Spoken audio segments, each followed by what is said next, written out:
नमस्कार फ्रेंड्स, मैं पूनम गुप्ता स्वागत करती हूँ आपका अपने यूट्यूब चैनल पूनम के गीत संगीत में। आज बहुत ही प्यारा सा ये पारंपरिक सोहर गीत है कृष्ण जन्मोत्सव के अवसर पर का। मैं इसे प्रस्तुत करने जा रही हूँ। कैसा लगेगा आप कमेंट में ज़रूर बताइएगा।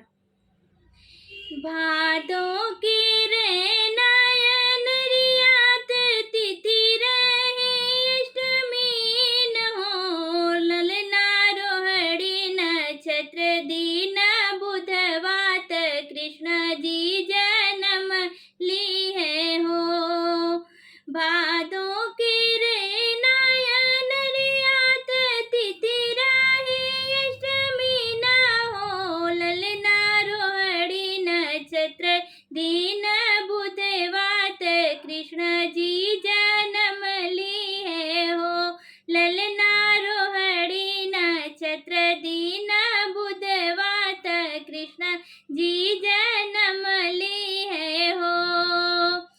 शीश मुकुट गले हार कुंडले काने सोहेल हो, ललना शंख चक्र गदा पद्म हाथ चतुर्भुज रूप ले हो।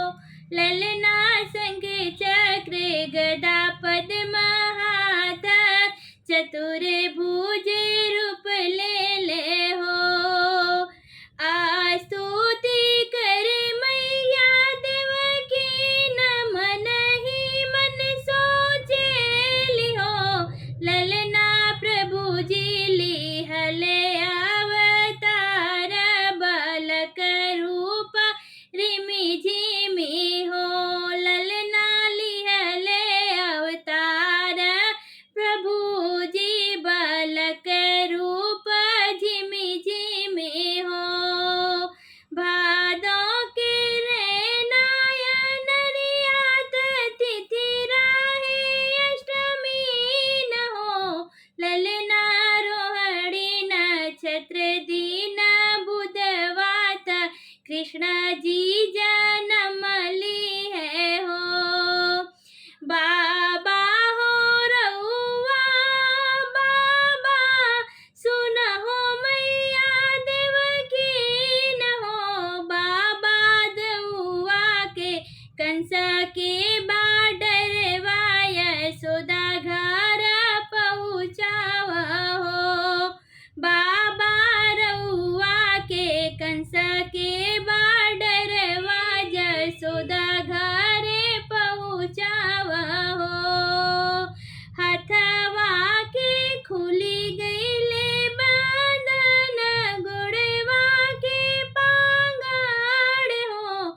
ललना खुली गईले सगरो दुअरवा पहरू सब सोई गईले हो। ललना खुली गईले सगरी दुअरुआ पहरुआ सब सोई गईले हो।